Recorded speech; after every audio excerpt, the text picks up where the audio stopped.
Hello. Today we're going to dive into a heartbreaking case that took place in Taiwan.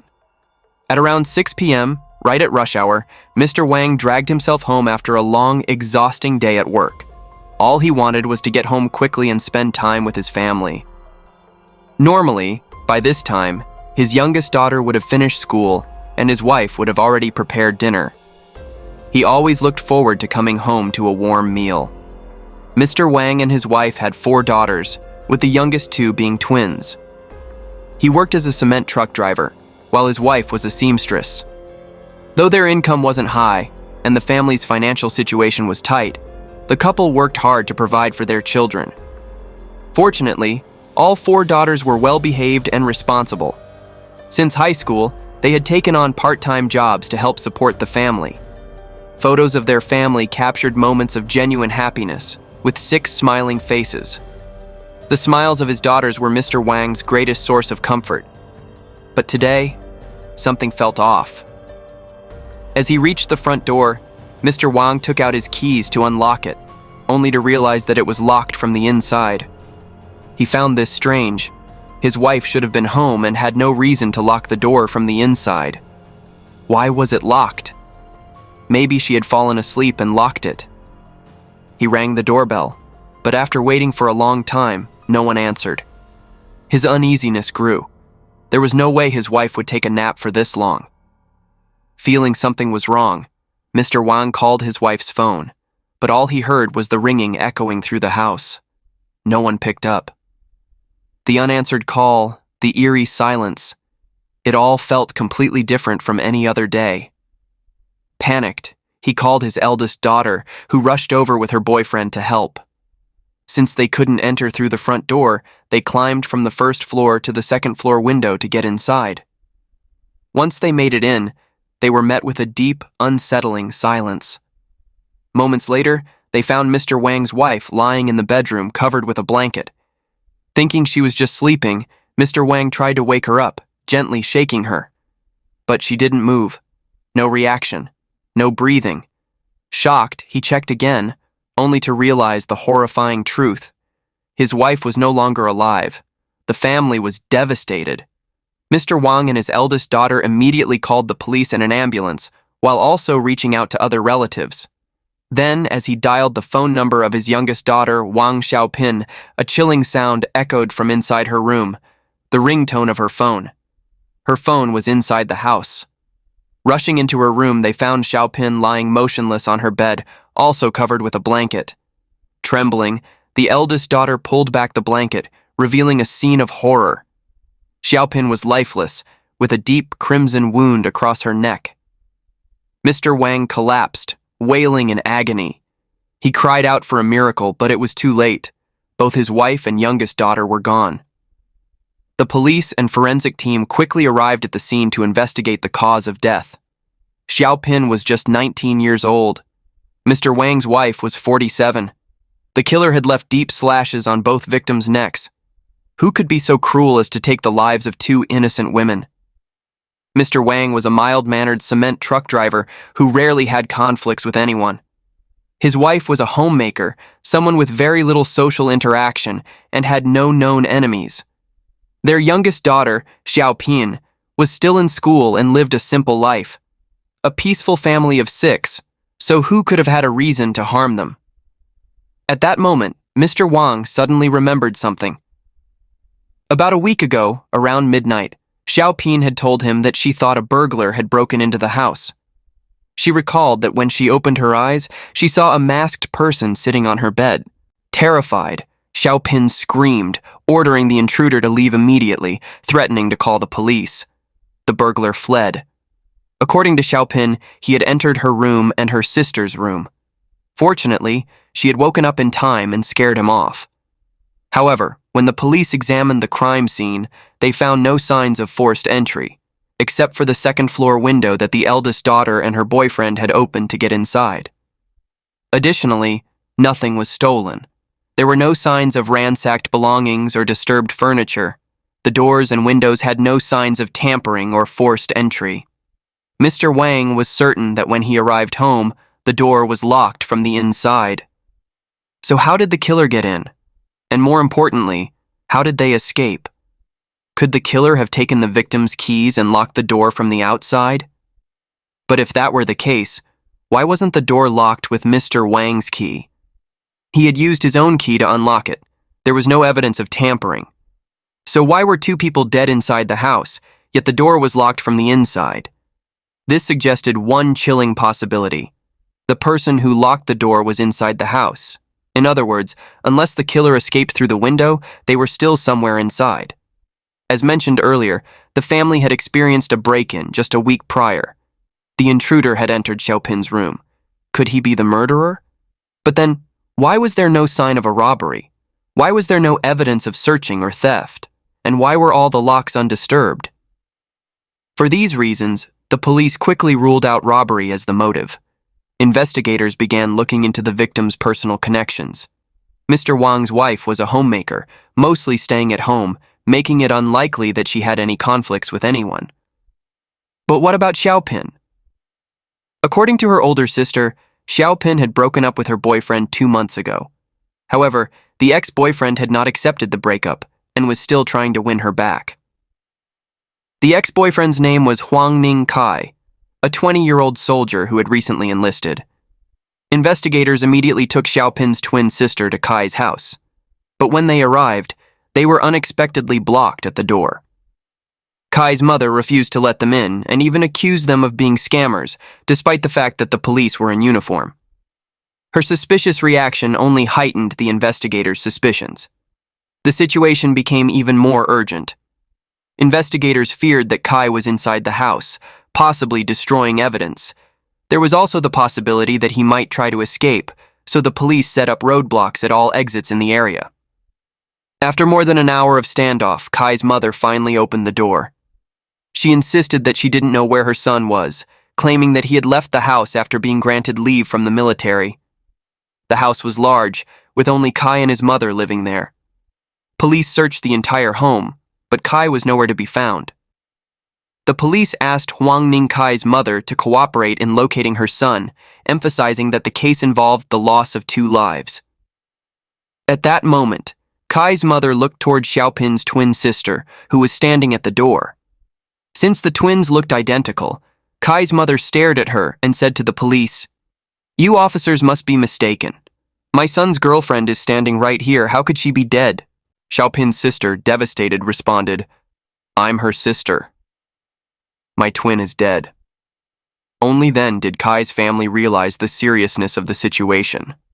They hurriedly contacted him. When asked about his ex-girlfriend's murder, Kai responded coldly, "What does that have to do with me?" His indifference shocked everyone. Even if they had broken up, shouldn't he at least show some concern? According to Xiaopin's sister, Kai had desperately tried to win her back after their breakup. Yet now, upon hearing about her tragic death, he acted as if he didn't care at all. Kai then told the police that he was having dinner with friends in Luzhu, claiming that he didn't have time to cooperate, and then hung up. But less than 3 minutes later, when Xiaopin's sister called him again, he gave a different answer. This time, saying that he was washing his car at a car wash in Luzhu. How could he have traveled between 2 different locations in such a short amount of time? His inconsistent statements, first saying he was eating, then saying he was at a car wash, made the police suspicious. Where exactly was he? Determined to find Kai, the police headed to Luzhu. Meanwhile, they brought Xiaopin's sister back to the crime scene to reunite with her family. Just as they were about to leave for Luzhu, Deputy Captain Huang Yongfu received a phone call. At that moment, he had just opened the car door for Xiaopin's sister when the call came in. It was from Chief Lin Hongming, but his tone was vague and cautious. Sensing something strange, Deputy Captain Huang decided to check it out. When he arrived, he couldn't believe his eyes. Kai had already been caught. It turned out that Kai had never left the crime scene. He had been hiding on the rooftop of the 6th floor the entire time. A neighbor living in an apartment across the staircase had called the police after hearing suspicious noises. After the murder, the neighbor had felt uneasy upon hearing strange sounds coming from the rooftop, a place that was rarely visited. They feared something was wrong. Between 9 p.m. and 10 p.m., the neighbor heard footsteps on the walkway. Given the tense atmosphere following the murder, everyone was on high alert. The sounds they heard weren't from a stray cat or an animal. They were distinctly human footsteps. The rooftop was normally silent. Why was there movement tonight? Acting swiftly, Chief Lin Hongming of the Sanchong Police Department led officers up to the rooftop to investigate. It was pitch black, so they used flashlights to guide their way. The roof was made of corrugated metal, with only a narrow passage at the back. Chief Lin followed the pathway to the back of the rooftop, but saw no one. In the darkness, he shined his flashlight everywhere. While the buildings were separate, their rooftops were all connected. Under the dim glow of their flashlights, the officers searched slowly. Then, on the adjacent building's rooftop, they spotted a man lying face down against the wall. He was wearing a white shirt and appeared to be in his early 20s. When asked why he was there, the man responded, "I just got off work. I came up here for some fresh air to smoke a cigarette. But then the wind blew the door shut and I got stuck." That answer sounded suspicious. If the door was stuck, why didn't he call the police downstairs for help? Why was he hiding in a dark corner instead? Furthermore, the man looked uneasy. His eyes darted around, sweat dripped down his face, and he seemed visibly nervous. Even more concerning, there was a strange wound on his left cheek. It looked like a scratch mark. Something was off about this man. Chief Lin Hongming decided not to startle him since the rooftop was pitch black, and if he resisted, the situation could become dangerous. Playing it cool, the chief casually suggested escorting him downstairs. The man agreed. Chief Lin and another officer flanked him, holding on to him tightly as they walked him downstairs. Once they reached the ground floor, they immediately identified him. He was Kai, the very suspect the police had been hunting. So Kai had never left the crime scene. He had been hiding the entire time. The police confronted him. "Weren't you in Luzhu?" "Why are you here?" Kai replied indifferently. "Why can't I be here?" When asked about the wound on his face, Huang Kai claimed, "My girlfriend's dog scratched me." The scratch was wide, about the size of a finger, but the police immediately recognized it as a human nail mark. There were even traces of dried blood. It was clear Kai was lying. A wound that large and deep, from a dog scratch? That was highly unlikely. Even more damning, the police found a yellow plastic bag on the rooftop. Inside the bag, they discovered gloves, socks, a hooded mask, 3 pieces of rope, a blood-stained shirt. With such evidence, there was almost no doubt. The killer was Kai. The investigation team immediately took Kai into custody and escorted him back to the police station. During the ride, officers sat on both sides of Kai, advising him to tell the truth because the case was extremely serious. However, Kai remained emotionless, insisting that he had nothing to do with it. Seeing his cold attitude, Deputy Captain Huang Yongfu spoke bluntly. "A real man takes responsibility. Your girlfriend was murdered and you've already spent all of her money. If you did it, be brave enough to admit it. Stop denying it."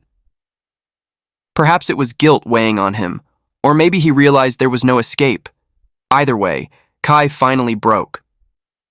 On the way to the station, Kai suddenly burst into tears. His attitude completely changed, a full 180-degree shift. Through sobs, he confessed, "It was me. It was me." Those few words shattered the silence. After a pause, he continued, "I have something I want to say to my girlfriend." Kai had admitted to the crime, but why did he kill Xiaopin? At the time, Kai was 20 years old. He and Xiaopin had started dating in college. Kai had a bookish look, while Xiaopin was cute and charming. They had once been the perfect couple, admired by many. Their photos together showed genuine happiness. They had even bought promise rings and moved in together. But after graduating from college, their relationship began to fall apart. Xiaopin passed the entrance exam for a night program at a university. She continued balancing work and school, working during the day at a sporting goods store, and attending classes at night. She covered all of her expenses, tuition, living costs, everything, on her own. Meanwhile, Kai had been held back a year. After finally graduating, he was drafted into the military. He had no stable job, drifted from place to place, while Xiaopin remained hardworking and determined. At work, Xiaopin met many new people and began comparing her boyfriend to others. Her friends all had hardworking, responsible boyfriends, but what about Kai? She frequently encouraged Huang Ning Kai to find a part-time job, but he always made excuses, saying that he was about to start military service and that no employer would hire someone for such a short time. So he continued doing nothing. The gap between them grew wider. In July 2013, Xiaopin decided to break up and asked Kai to return her ATM card, but Kai refused and kept trying to win her back. He even waited for her every day, offering to pick her up and drop her off, hoping she would change her mind. Everything took a turn on September 17, 2013, when Kai enlisted in the military.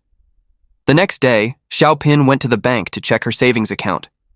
She had carefully calculated her savings from years of balancing work and school. She expected to have 200,000 new Taiwan dollars in her account, enough to cover her tuition and living expenses without needing to rely on her family. But when she looked at the balance, she froze in shock. Her account had only 2,339 new Taiwan dollars left. Her 200,000 new Taiwan dollars had vanished. Since her salary was deposited into the account monthly, Kai had gradually withdrawn all of her money. Xiaopin's sister later provided her passbook as evidence. The transaction history, dating back to April 2013, clearly showed that every time Xiaopin's salary was deposited, it was withdrawn almost immediately. Xiaopin had no idea about these transactions. For a high school graduate, 200,000 new Taiwan dollars was a fortune, the result of 3 years of hard work, saving every penny she could. Yet Kai had recklessly spent it all without a shred of guilt. Upon discovering the truth, Xiaopin was furious. She confronted Kai, but he didn't take responsibility. Instead, he shifted the blame, saying, "I wasn't the only one who spent that money. You used some of it too, so why should I be the only one held accountable?" After multiple discussions, both families finally reached an agreement. They would split the amount Kai had spent while they were dating. After deducting 20,000 new Taiwan dollars for the tuition fees Kai had previously helped pay for, he agreed to return 90,000 new Taiwan dollars.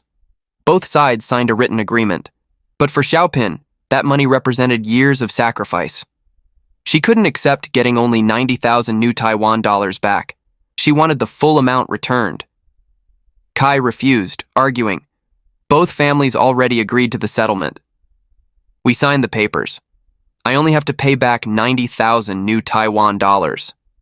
He believed Xiaopin was being unreasonable, insisting, "We both spent that money, so why should I have to pay it all back?" To which Xiaopin fired back, "It was my money. You spent it without my permission." The two families met at least twice to discuss the issue. During the second meeting, tensions escalated. Since Kai had no job and no ability to repay the money, Xiaopin demanded that his mother take responsibility. However, Kai's mother was not well off either. She couldn't afford to pay back such a large sum immediately. Seeing her daughter being taken advantage of, Xiaopin's mother spoke up in her defense.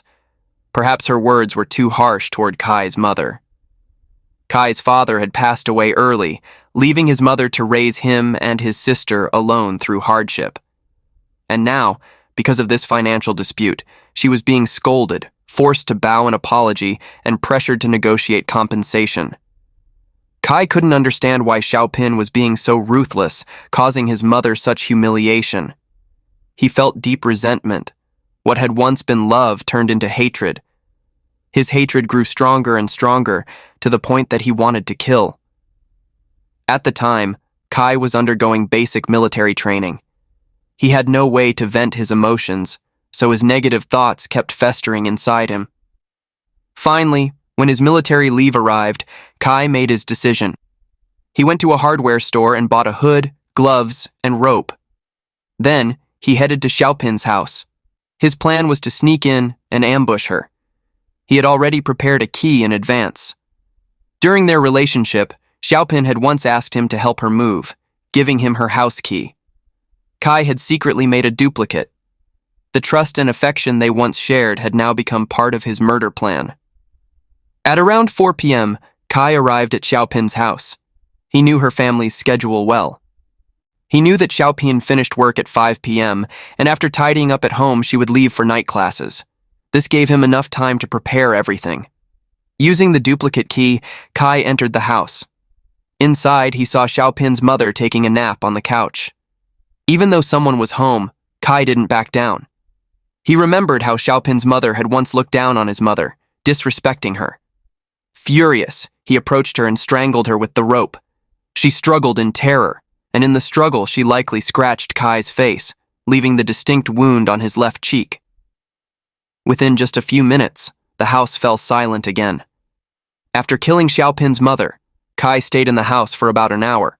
He walked into the kitchen, saw a knife, and decided to use it for his next attack. After committing murder, his heart pounded, his body burned with heat, and he felt incredibly thirsty. He went to the kitchen to get some water. Then he thought about whether he should flee. Instead, he decided to stay and confront Xiaopin. Kai hid in the living room corner, waiting for Xiaopin to return home. When he heard the sound of the front door unlocking, he knew she had arrived. He locked the metal gate, went to the back of the house, and put on the hood before attacking. Using the rope, he wrapped it around Xiaopin's neck. Terrified, Xiaopin fought back fiercely. During the struggle, Kai's hood slipped off, revealing his face. Recognizing him, Xiaopin gasped, "What are you doing?" Kai took off the hood, and the two talked for a while. However, that conversation did nothing to stop Kai's murderous intent. In his mind, he had already killed Xiaopin's mother. If he let her live, the police would eventually catch him. Within just 2 hours, Kai had brutally taken the lives of 2 innocent women. But he didn't run away. He stayed at the crime scene, attempting to erase evidence. At that moment, he heard the front door rattle. It was Xiaopin's father returning home. He couldn't unlock the door, and when he called his wife and daughter, no one answered. Growing increasingly worried, he remembered the recent burglary at their house. Sensing something was wrong, he called his eldest daughter, and together with her boyfriend, they climbed through the second-floor window to get inside. Kai heard the commotion and ran up to the rooftop. At that moment, he could have escaped, but instead, he trapped himself. There was no way out. A crowd started gathering downstairs, making it impossible for him to climb down unnoticed. Stuck on the rooftop in the dark, he panicked, pacing back and forth, unsure of what to do. His footsteps were overheard by a neighbor who felt uneasy and called the police. The investigation team reviewed the entire timeline from the moment Kai committed the murders to when he was captured. They realized he had multiple chances to escape, but he didn't. From the moment of the killings to his arrest, only 5 hours had passed, but in those 5 hours he had many opportunities to leave the crime scene. After killing Xiaopin, he stayed inside the house for at least an hour. He could have escaped through the rooftop by climbing over to the neighboring building, but he didn't. Why? What held him back on that rooftop? Once the neighbor reported the suspicious noises, Kai had no choice but to surrender. Even after his arrest, Kai showed no remorse. Instead, he even attempted to appeal to the Constitutional Court, hoping for a reduced sentence. Mr. Huang, the grieving father, stated, "If Kai doesn't get the death penalty, it's like sentencing my whole family to death. I still have 3 other daughters. If he ever gets released one day, I fear he will come back for revenge." In 2017, the Supreme Court issued its final ruling, death sentence.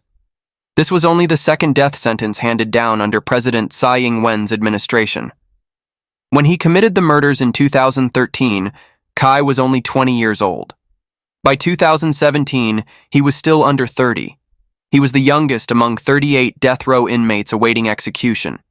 The home that was once a place of warmth and love for the Huang family had now become the site of a horrific crime. Xiaopin's sister remained haunted by the tragedy. "In my dreams, I still hear my sister screaming. I'm afraid to sleep. Every time I close my eyes, I see it all over again. I can't sleep at all." After the murders, Mr. Huang moved his 3 daughters to a different location. They couldn't bear living with the painful memories and feared history would repeat itself. What if Kai had only received a 20 or 25-year sentence? What if he was released after serving just a few years? They were terrified that he would come back for revenge. As vulnerable women, they feared being harmed again. The pain and fear never faded. Their only wish was justice for their lost loved ones. Mr. Huang shared his deepest sorrow. As a man, I failed to protect my wife and daughter. I have lost my dignity as a father and husband. That's why I attend every court hearing. A once happy family was shattered by a senseless act of violence. For Mr. Huang, the grief was unbearable. Nothing could ever fill the void left behind. Kai had murdered 2 defenseless women, one of them his own ex-girlfriend. No matter what conflicts they had, nothing justified taking her life. His actions were beyond cruel and unforgivable. In its ruling, the judge pointed out that Kai had shown no remorse. The case had gone through multiple trials, but from the very first hearing, Kai had already been sentenced to death. On July 3, 2017, the Supreme Court issued its final ruling, upholding the death sentence. The court determined that Kai had brutally murdered Xiaopin's mother, then went on to assault and kill Xiaopin.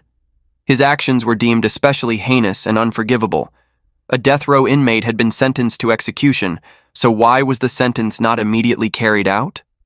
What is the difference between being sentenced to death and actual execution? Even after receiving a death sentence, inmates still have the right to file an appeal with the Constitutional Court for a retrial. With the support of the Taiwan Alliance to end the death penalty, most death row inmates have done so. As long as an inmate submits an appeal, the execution is automatically postponed until a final ruling is made.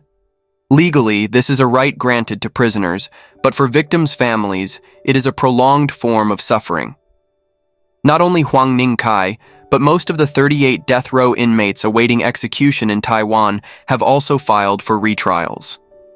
Since 2005, the Taiwan Alliance to End the Death Penalty has been using this strategy to push for the abolition of capital punishment, or at the very least, a reevaluation of the process. They argue that the death penalty is not the best solution for Taiwan. In 2009, the Alliance filed mass retrial petitions for many death row inmates, though all were rejected. However, death row inmates have continued to file appeals, delaying executions. For victims' families, this is deeply unfair. They have already lost their loved ones, yet the killers remain alive, still filing appeals, as if nothing had ever happened. Many of these families are elderly. They fear they will pass away before seeing justice served. They know that even if the murderer is executed, their loved one will never return, but they still hope to see justice carried out before they take their last breath. This case leaves us with important lessons about love and relationships. Love should be built on mutual respect and care. Don't let money or pride cloud your judgment. When facing difficulties, seek help from family and friends. Never let negative emotions drive you to irrational actions. Most importantly, always remember, human life is priceless. Any act that takes another person's life must be met with the full force of justice. Let's hope that tragedies like this never happen again. That's the end of today's video. See you in the next one. Goodbye.